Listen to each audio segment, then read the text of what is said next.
So we've been going through the Sermon on the Mount. You all remember that? Sermon on the Mount. Actually, we're going to finish chapter 5 this morning. Pretty amazing. We're just busting through. But everything that we have read in chapter 5 up to now, we're doing the last few verses today. Everything that we've been reading so far has been driving to this point. It's really amazing if you take a look at the structure and you look at the themes that are being dealt with here in chapter 5 of Matthew, how it all is driving to a point, and we're going to hit the point right now. Let's take a look. Matthew 5, starting at verse 43. This is Jesus doing the sixth of the six antitheses. So this is the last one of this formula. He's redefining the law. He's giving the old formula. You've heard it of old that it was said. And then he is giving his interpretation, I guess you could call it. It's his redefinition. It's his tweak. It's his moving it inward rather than just outward conformance, but now an inward transformance. And so you have heard that it was said, you shall love your neighbor and hate your enemy. But I say to you, love your enemies. Bless them that curse you, do good to them that hate you, and pray for those who persecute you, so that you may be sons of your Father who is in heaven. For he causes his sun to rise on the evil and the good, and sends rain on the righteous and the unrighteous. For if you love those who love you, what reward do you have? Do not even the tax collectors do the same? If you greet only your brothers, what more are you doing than others? Do not even the Gentiles do the same? The whole chapter is driving us here to these moments, these sayings. It's like when Jesus was asked what was the greatest commandment, and he summed up the entire law and the prophets by saying to love God with your whole heart, mind, and strength, and love your neighbor as yourself, pulling from Deuteronomy and Leviticus. And he said, this is it. This is the whole law. This is all the law and the prophets. And the same thing is going on right here. To love God, to love your neighbor, but to take it even a step further and to say, now I'm going to tell you, love your enemy. And this is something that was baking the noodles back then. It still does today, if we're honest about it. We hear these words and they're so familiar to us, they just kind of run through us and we nod our heads up and down. But when you get to the radical understanding of what that really means, then it becomes a lot more difficult. But the Beatitudes at the very beginning of the chapter, we talked about those as being the effect of kingdom on an individual. Those character traits, those 8 character traits, are what changes how the transformation plays out in an individual's life, in their way of looking at life, their worldview, their mindset, their relationships with others. And he moves from the Beatitudes to the salt and light, that dual beautiful metaphor that he has about the effect that the kingdom now has, the kingdom person has on everyone around them, on the community around them, that they act like salt and light in their communities. Then he moves into fulfilling the law. That the fulfillment of the law is when heaven and earth pass away. We need the law until heaven and earth pass away. But the Aramaic word there means to cross a threshold, cross a boundary or a limit. So what he's really talking about is when heaven and earth cross their boundaries and merge together. When heaven and earth become one in a person's life, then the law is fulfilled. Well, when heaven and earth become one in a person's life, when the unity and the connection of heaven merges with the individual form and function of everyday life, when those two things become one, then we're operating in love. Love is that identification. Love is that oneness. And it plays out in our behavior, in our feelings, of course. But the law is fulfilled in love. And that is the connection that Jesus is trying to get, the tweak that Jesus is trying to get to happen. And then from there, he moves into those 6 antitheses. On murder, on adultery, on divorce and remarriage, on oaths, on retribution that we handled last weekend. And now on loving the enemy.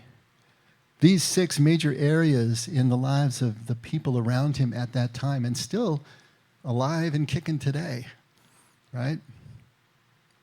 How do we see those from this perspective of the law being fulfilled in love?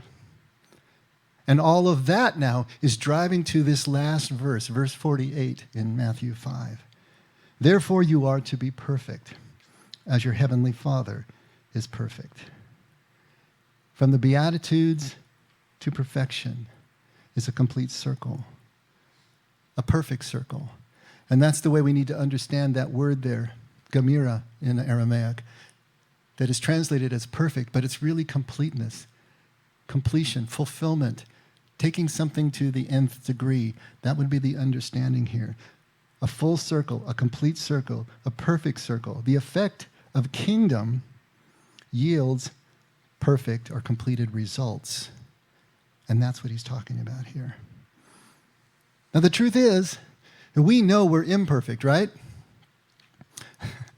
I'm going to ask for like the show of hands that Vernon did. Anyone here think that they're perfect? Now, John in the other room has his hand up right now, I'll bet you, right? Because he's got to be different than everybody. We know that we're imperfect. So here's the question. How can you be imperfect and perfect at the same time? What is it that Jesus is asking us to do? How does that work? How can we be both at the same time? It doesn't compute. And so that's one of these lines that either fills us with total fear and dread, or we just put it on the shelf because it doesn't have any relevance to me. I can't figure it out. I can't do anything with it. Therefore, I just have to ignore it. It goes in one ear and out the other. But think about it this way. In Jesus asking us to love the enemy, what's he really doing? He's asking us to love and hate at the same time as well. Really, this is what's going on. So here's the thing. If we can learn how to love and hate at the same time, then we're also going to be finding how to move through that perfection-imperfection paradox as well. The two are going to work together. But loving the enemy, learning to love and hate at the same time, is something that we can physically grab onto. It's something that can happen, but we're going to have to go through a lot of gyrations first to get there. So let's start to see how that works, what actually happens. And we need to go back all the way to verse 43 again. So Jesus says, you've heard it that it was said, love your neighbor and hate your enemy. Anyone know where in the Bible it says to hate your enemy?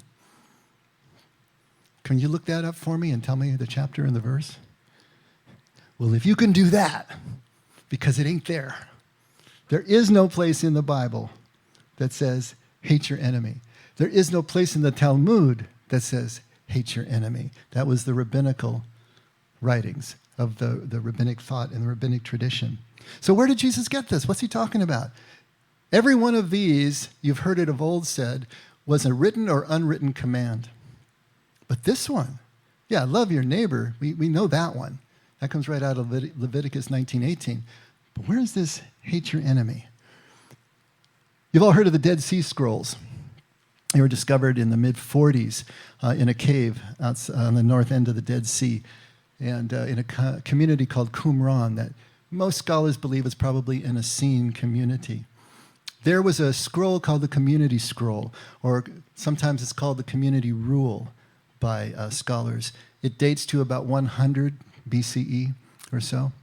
And in this scroll, we get the cultural and the, you probably could call it cultic, understanding of this people. Because what they did was take a look at themselves as they called themselves the sons of light.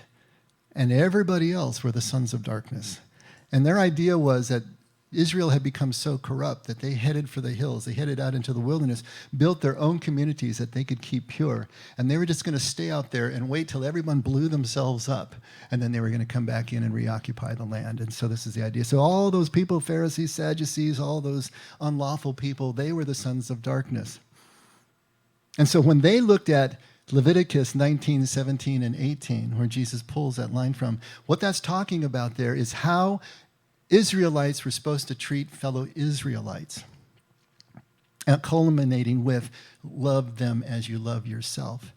And then they put that together with Nahum 1:2, where God is talking about the Assyrians and saying that he is going to kindle his wrath for his enemies, and he is going to rain down, difficulties on his adversaries.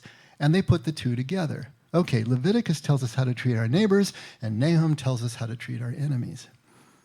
But of course, we have talked about this over and over again, that in the Old Testament, the writers there are writing through their own ideas about culture and nature and everything that they understood. They anthropomorphized God, let him take on human traits that comport with the way that they saw the world. But they weren't necessarily statements about God's nature. Jesus tells us that's not his Father. His Father doesn't hold that kind of wrath. Father doesn't make distinctions between those that he considers enemies or those that he considers friends or neighbors. In fact, to God, there is no enemy and friend. It's all one. Jesus over and over is telling us that's not the case. But here in the Dead Sea Scrolls, in this community rule, we see written down, because what that rule finally comes to is that they are never to take vengeance on someone that they consider an enemy. Vengeance is God's alone.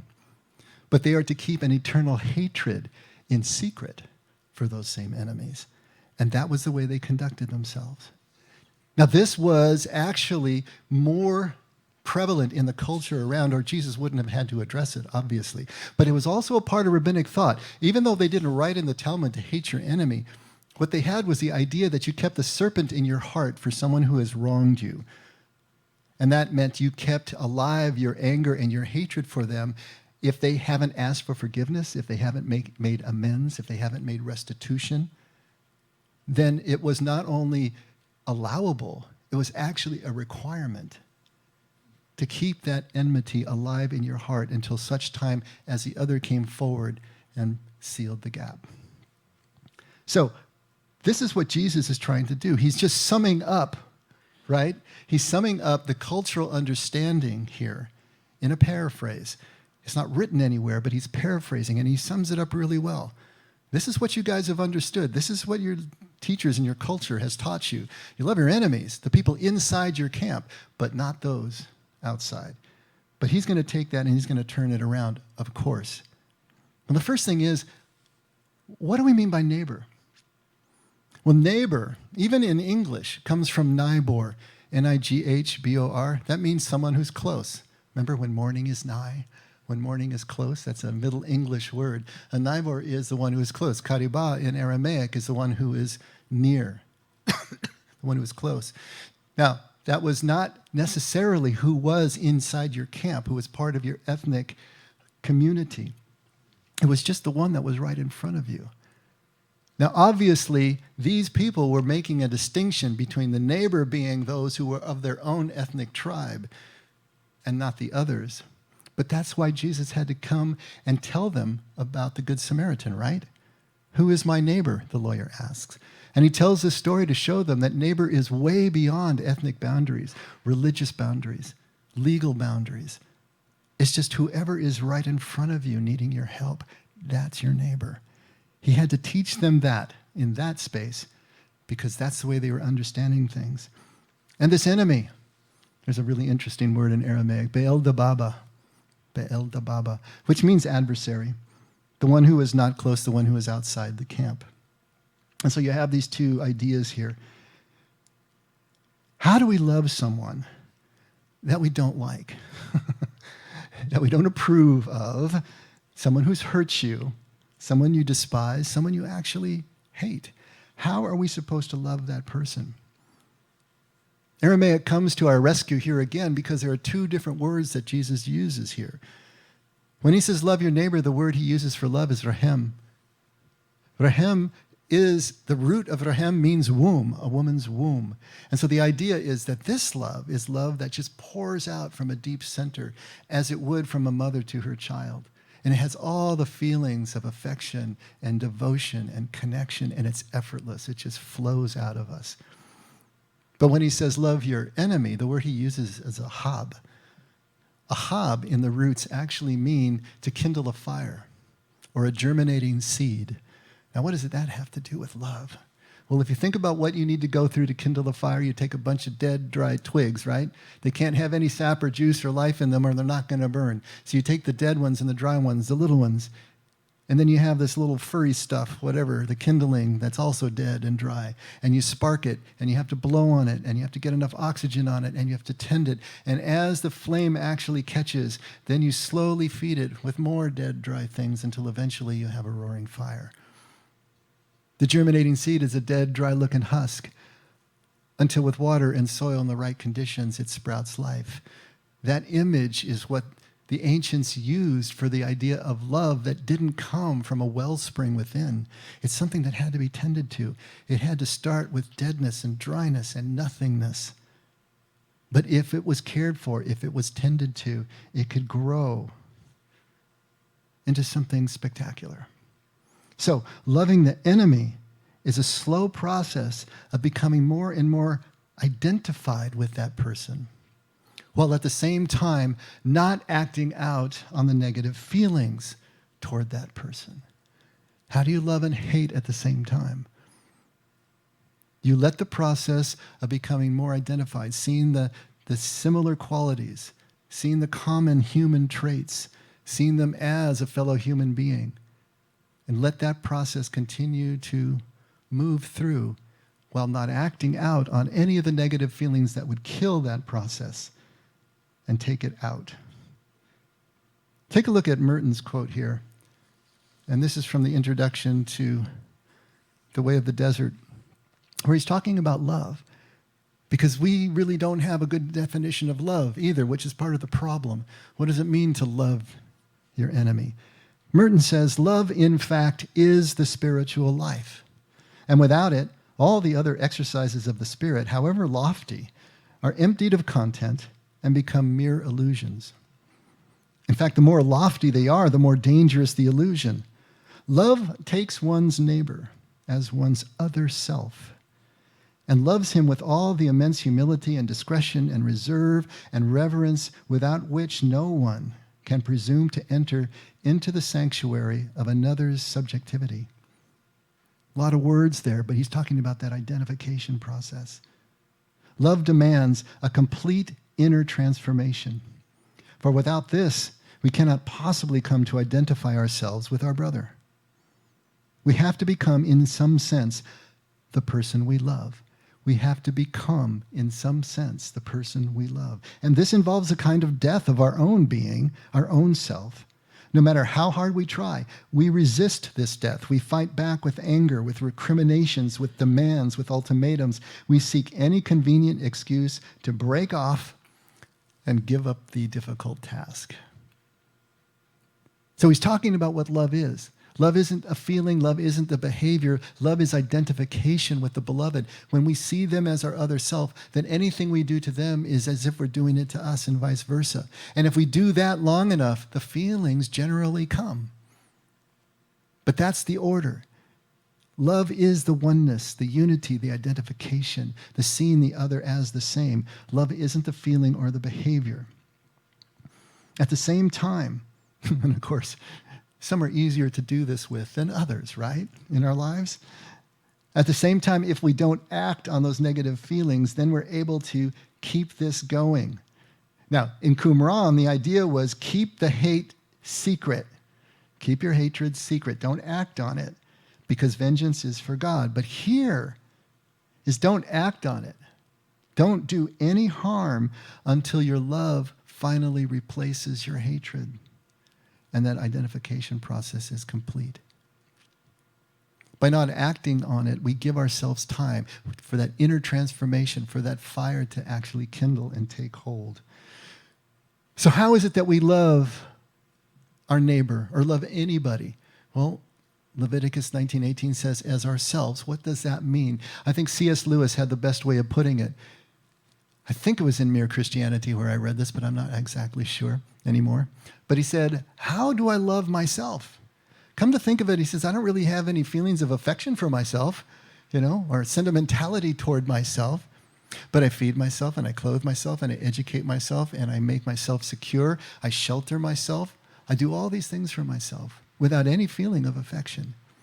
That's how I love myself, and that's how I love the other. To see the other as worthy of these things that you need and deliver them where you can. is loving the neighbor, and it's exactly the same for the enemy. It's just harder to do because they deserve it so much less in our judgment, right? Proverbs 25 that we read last week is basically saying if your enemy is hungry, feed him. If your enemy is thirsty, give her something to drink. And by doing that, you will heap burning coals on their head, and the Lord will reward you. That idea of heaping hot, burning coals on their head is the idea of by showing them kindness when they've shown you nothing of the sort, you are bringing to mind the weakness of their position, if you will, and showing them how off base they are. And eventually you can destroy your enemies by turning them into friends. Same idea here. There was a church member years ago who said that there was one of her coworkers that she just couldn't stand. Just saw this woman coming around the cubicle and already her blood pressure was up. I mean, she just had to see her. She wasn't even doing anything yet. There was just something about her that she didn't like. And she had a choice to make. What was she going to do about this? Shun her? Treat her with disrespectfully? Well, she decided to kill her with kindness. Ultimately, they became best friends. Now, this isn't always possible because you got another person you're dealing with. And if they're not willing to be friends with you, then there's no power on heaven and earth that can make that happen. But if we do our part the way she did, to not act on the feelings that she had, then that kindling process can take place within and the transformation takes place. And by heaping the burning coals on the other's head, that person also went through the same process and now they're friends. Beautiful. Doesn't always work that way, but we can do our part. And again, it's about us following the principles here and seeing where they lead us. So Jesus is going to not just leave it there. He's going to give us illustrations like he's done in most of these antitheses. And here the first one he gives is bless them that curse you. So he says, love your enemy. I say to you, love your enemies. Bless them that curse you. Do good to them that hate you. Now that probably didn't show up on the screen, did it? Okay. Why not? Did I just pull that out of the air? Well, if I had asked Brandon to put up the King James Version, I don't know if you can pull that up so quickly, it'll be there. Now, it's interesting that it's there, but it's not going to be in any of your NIVs or NASBs, because we use NASB here typically, or any of your 20th century translations. So what's going on? And this gets into Manuscript Families. And see, this is where I can totally geek out, and I don't want to bore you with a lot of details. But just really quickly, because it's so darn interesting, to me anyway. Textual families were something that really wasn't known until about the 19th century. So with all the archaeology that went on in the 1900s, many new manuscripts were being discovered. And primarily where they were being discovered was in North Africa and the Sinai Peninsula and these hot, dry areas around Egypt. They became known as the Alexandrian text family. So King James was translated in 1611. All right? When you go all the way back to the 3rd century, there was a persecution of the Christian faith by Diocletian in the mid-200s that was so severe and so long, it lasted 11 solid years, where they burned everything that they could find. They killed, they exiled, they converted, they did whatever they could because he was absolutely systematic about trying to wipe out Christianity at that point. Well, who succeeded him was Constantine. Constantine just did the exact opposite. He set up religious tolerance and eventually put Christianity on the road to becoming the state religion of Rome by the end of the 4th century.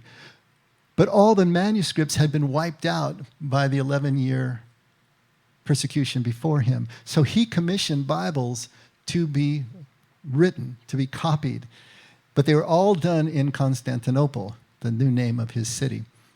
And they all came from the same textual family, which has now become known as the Byzantine text. All right? So they didn't know this. They didn't know that the source documents that they went from were of a particular textual family. Now, the Byzantine Empire lasted for another 1,000 years. Rome fell in 476. The Byzantine Empire didn't fall till 1453 to the Ottoman Turks. All right? So there's 1,000 years where this textual family was being copied and copied and copied. And nobody understood that there were other copies, because during the persecution, what did everybody do? They squirreled away all their texts into hidey holes someplace in monasteries and places everywhere. 1,000 years later, 2,000 years later, what's going to survive better? A manuscript made out of papyrus, which is just reeds, or even animal skins in a hot, dry climate or a hot, moist climate? See, all the ones that have been hidden away in Asia Minor and some of these wetter climates, they rotted away. But the ones were actually mummified, if you like, in these hot, dry climates. And these are the ones that they were finding. They were older because they hadn't been continuously copied like the Byzantine text. In 1611, when King James commissioned his version of the Bible, there were only about 12 manuscripts that they were going from to make this translation. And this line was in there. But in the older Alexandrian text, it's not there. That's one way scholars know what is older. If it's shorter, it's probably older. Because the longer something goes around, right, the more that gets added to it. So it's here, but I think it is beautiful enough and on point enough that I wanted to continue to add it in here. Bless them that curse you. Do good to them that hate you. This is another form of poetry. I keep saying Jesus is a poet. Get that through your heads. He's speaking metaphorically. He's using the mechanics of poetry to get his point across. Hebrew poetry rhymes concepts, not sounds.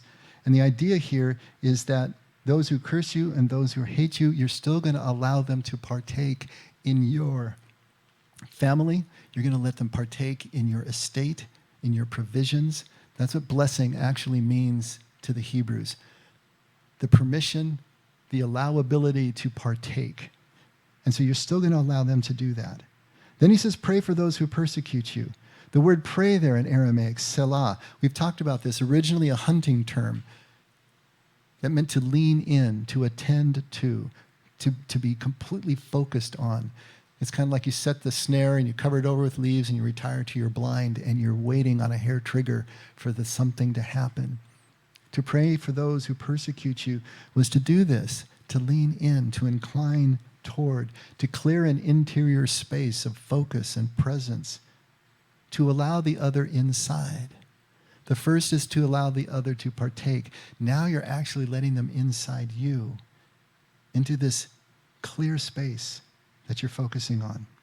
For then you will be sons of your Father in heaven. So what are we talking about here? What is the Son of the Father in heaven? Jesus is called the Son of God. What does that mean?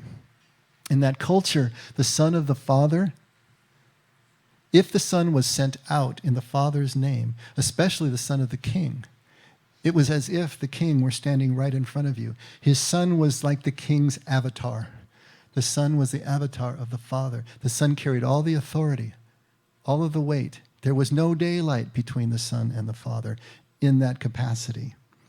So to be the Son of the Father is to be completely identified with. Jesus said, I and the Father are one. And then he prayed in John 17 that we would become one with the Father the way he was one with the Father. This is not something that's beyond us. We can also be completely transformed. That's what communion is all about, to be transformed by the Father in such a way that everything we do will have that same authority, that same cast to it. The choices we make will be the choices the Father makes. So when we do this, when we bless those that curse, when we pray for those who persecute, we are acting as this Father's avatar here on earth, as if the Father were here loving in this way. He prays that we can do this. The question, I suppose, is, what are we one with when we're one with the Father? And what Jesus says here, he causes the sun to rise on the good and the evil. He sends the rain to fall on the righteous and the unrighteous. Who is this Father? This Father is all about an indiscriminate love. Like sunshine, like rain. Does it make any distinction where it falls? How could it possibly? This is one of the most beautiful poetic metaphors, again, like salt and light that Jesus used, the rising of the sun and the falling of the rain. It can't possibly discriminate. It just falls. And if you're there, you get it. If you've found a way to hide from it, you don't. But this is the kind of love that the Father exhibits. It just is. And if you approach it, you get everything there is that the Father has to give. Whether you deserve it or not, it doesn't matter. It's your proximity and nothing else that determines such a thing. There's no degree. There's no moderation. There's no attenuation to God's love any more than you could turn down the sun. You can't do it. It's an unjust love. It's not looking at justice. It's not looking at any kind of performance. It just is. If we are one with, if we are the avatar of the Father, then we are the same as this kind of love, this perfect love, this completed love, this indiscriminate love. So Jesus says, if you only love those who love you, if you only greet your brother, and when greeting his brother just sounds like saying hi, no. Not when you get into the Eastern hospitality rites and rituals. That meant bringing them into your home and feeding them and doing everything that you could for them. That's greeting your brother. But if you only greet your brother, if you're only hospitable to your brother, if you only feed your brother, then what have you actually done? Anybody can do that. But when we move past that, right? What's the value if we're only doing it for those who love us? It's just transactional. It's quid pro quo. We're giving to get, or at least because we know we're going to get. It's like the first mile of obligation, right? The first mile that you are forced to take, the burden. Nothing happens in the first mile. We have to understand this. Nothing of value happens because we're just following rules. It's the second mile when the obligation is released, when we are no longer under law, when we're free to choose again. Will we choose to love beyond the law, beyond the culture, beyond our personal preferences? Can we do that? Now something is happening in the second mile. If we can see anyone, still see them as other, as less than, as an outcast, as an enemy, as undeserving, then we've never experienced oneness with the Father. Because once you have experienced that, everything changes. How can you keep them down on the farm once they've seen Peri, right? Once you've seen who the Father is, once you've experienced this love, it changes you. When we become sons of the Father, we become one with an indiscriminate, unjust love. And it's absolutely critical for us to see this. At the beginning of chapter 7, the first thing Jesus is going to say when we get there is, do not judge. And it's the same concept that's going on here. If we can judge anyone as an enemy, anyone as undeserving, then we are living outside God's indiscriminate love. And the antidote to that is to learn to love and hate at the same time. What does that even mean, love and hate at the same time? It just simply means to love what we don't like. Can we love what we don't like? Can we see basic human connection beyond and through our negative feelings and not act on those feelings until they change? And the standard we use to judge others as fit or unfit, worthy, unworthy, right, is the law, isn't it? It's always the law in some way, shape, or form. It may have morphed into personal morality. It may have morphed into church doctrine. It may have morphed into what the individual church community teaches, but it's still about law. And so we're using the law as a standard to judge.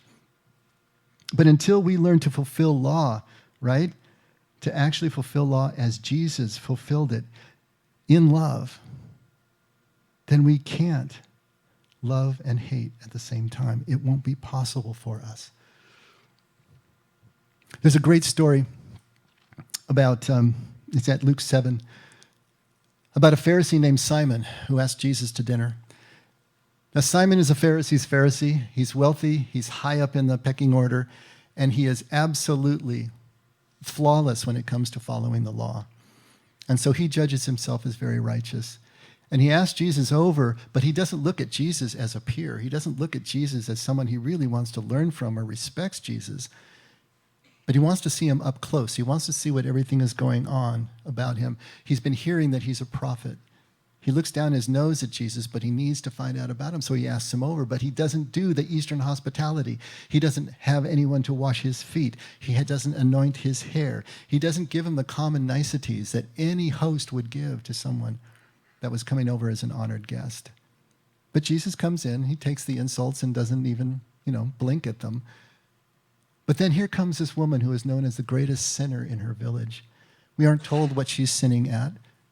Could have been prostitution, we don't know. But anyway, she's a great sinner, and she knows that Jesus is there, and so she pushes her way through the crowd. And when she gets into the room, she finds them, and they're reclining at tables. So, there's a whole row of feet there that she comes up, this horseshoe-shaped table, and she finds Jesus, and she kneels in front of his feet, and she's weeping uncontrollably, and she's wiping his feet with her hair, and then she pours this expensive perfume on them and anoints them. Now immediately what's Simon thinking? If this guy was a prophet, then he would know who was touching him. So obviously he's not a prophet, because the Pharisees would not even have their robes brush against someone who was unlawful. Pharisee actually means the separated ones. And so now he is judging Jesus because of the person that he had already judged is actually being touched. What is the woman thinking? She's just grateful that Jesus didn't pull away, that he just stayed still and let her minister to him. See, Simon judged himself as righteous because of the law. And that righteousness made him arrogant, and it made him feel entitled. The woman knew that she wasn't righteous. She knew that to the depth of her being. That made her just grateful, again, that Jesus didn't pull away. It made her poor in spirit, that first beatitude. It made her anavim. It made her someone who was humble, understood the nature of her relationship, and all she had was gratitude for any kindness that was shown to her. Jesus uses this situation to expose the difference between gratitude and entitlement, because we can't be both at the same time. It doesn't happen. Once you're gratitude, you can't feel entitlement. Truly being grateful is for something that you couldn't give yourself, right? If we can give it to ourselves, if we can buy it for ourselves, then it's not gratitude we feel. It can be a lot of different things, but it's not that. It can't be both at the same time. Simon is legally righteous. He's entitled, and he's arrogant, and he's judgmental. The woman is legally unrighteous, and she knows it, but she's grateful, and she's poor in spirit. The standard we use to judge is the view that we have of ourselves. Jesus says this, the standard you use to judge will be judged to yourself. That's what we use. That's our yardstick. If we believe that we've earned legal righteousness, we're never going to accept a love that rises and falls like sun and rain on those that we have judged undeserving, not entitled, right? We're not going to do it. We will not accept it. But God's love is non-judgmental. It's judgmentless. The sun and the rain describe God's love as indiscriminate. That beautiful image. The sun rising and the rain falling. Beautiful. But I want you to stop for just a second. We're caught up in the beauty of that image. We're caught up in the beauty of a love that is that all. But think about what that really means. How radically different that is. And how you really feel about a love like that. How do you really feel about a love that is completely unjust, that unbalances the scales of justice in favor of the beloved? Does that seem unfair to you? Does that seem not right to you? How you feel about it is going to depend on your own point of view. How we will view an indiscriminate or an unjust love depends on how we see ourselves. If we judge ourselves as legally entitled, then we're going to feel outrage, indignation, disbelief, unacceptance. We're even going to deny that this is God's love at all. If we have judged ourselves as legally entitled, righteous, there's no way we're going to accept this love. But if we have judged ourselves as not legally entitled, what are we going to feel? I hope an immense relief, right? Immense relief, a joy, a gratitude for the gift that we could never give ourselves. We get this even though we don't deserve it. I've been teaching this love for about 25 years now. Long time. I've been teaching this love since the first night that I had my own experience with it and felt it for the first time myself. And it's been on my lips ever since. It's the one thing that if we get, everything else comes to us. And if we don't get it, we just are stopped in our tracks right there. But it's gotten me into a lot of trouble. I've been attacked over and over for preaching this kind of love. I remember at one point in one church, Marion looked at me and said, "Why does love make people so angry?" What was it about this love? Well, I know what it is. I know what it gets into. I've been called a universalist, and if you don't know what that means, a universal reconciliation. Basically, everybody is reconciled to God. There really isn't any hell or any lasting hell. That's not me. That's not what I believe. But I understand why it looks like I believe that because of how much I push the Father's love. That's the most important thing that we can understand. And I do understand, of course, how this love looks like it undercuts the meaning of the cross and it undercuts Christian theology. I understand those things. But that's not what is happening here.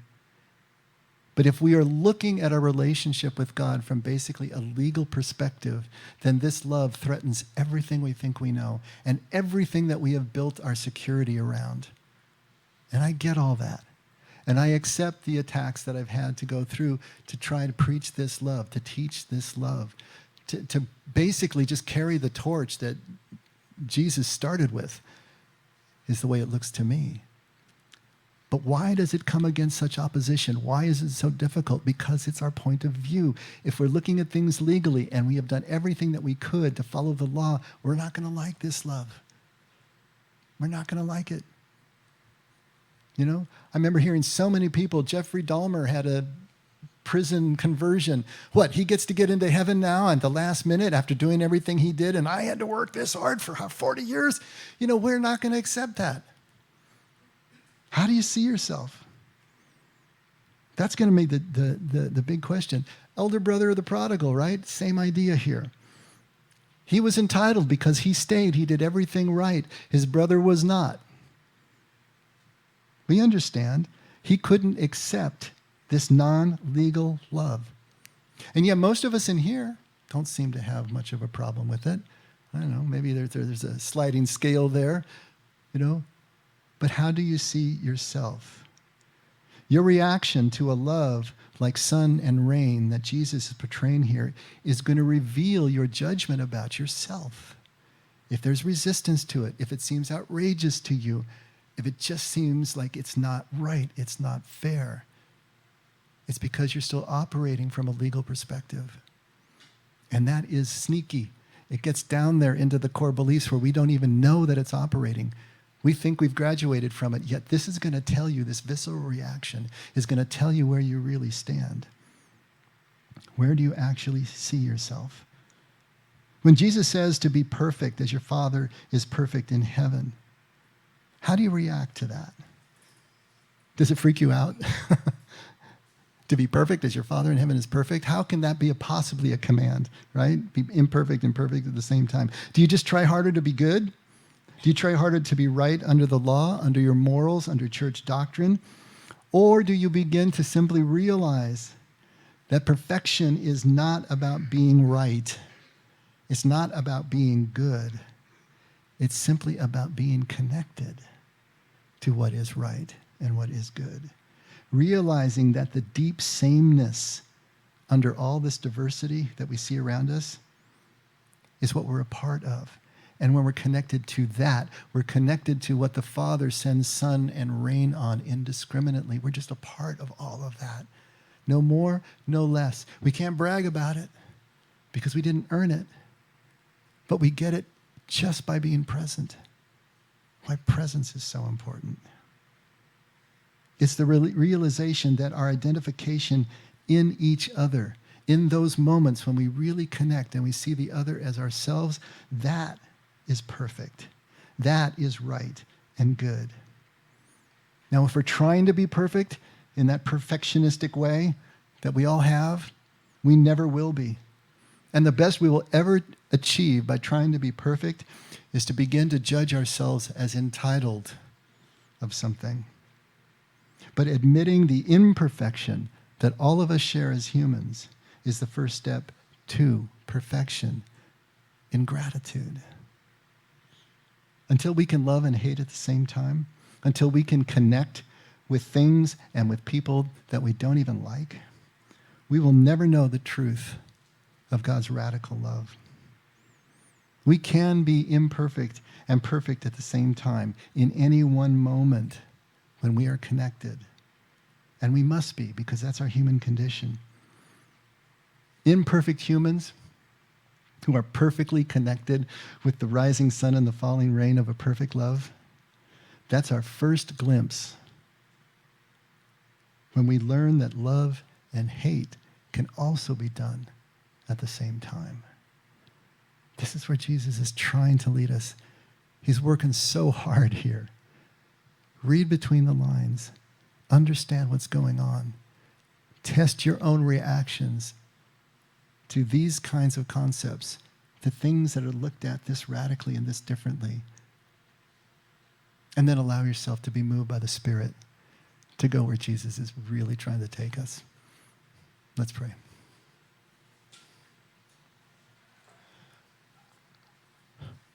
Father, we want to be a grateful people. It's not that easy to do.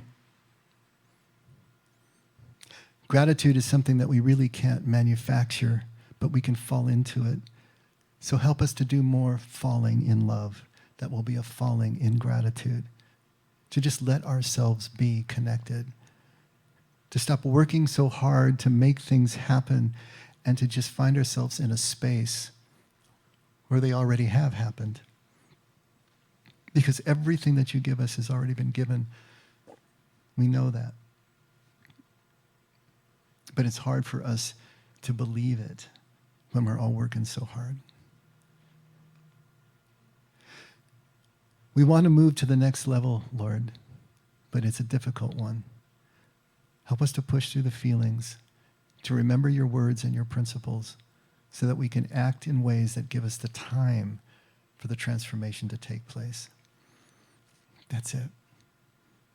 Treat our relationships as that precious, that we would be willing to do that, even the ones we don't like. Thank you for doing this with us first, so that we can do it following after, Father. In other words, we love because you loved us first. And we pray all this in Jesus' name.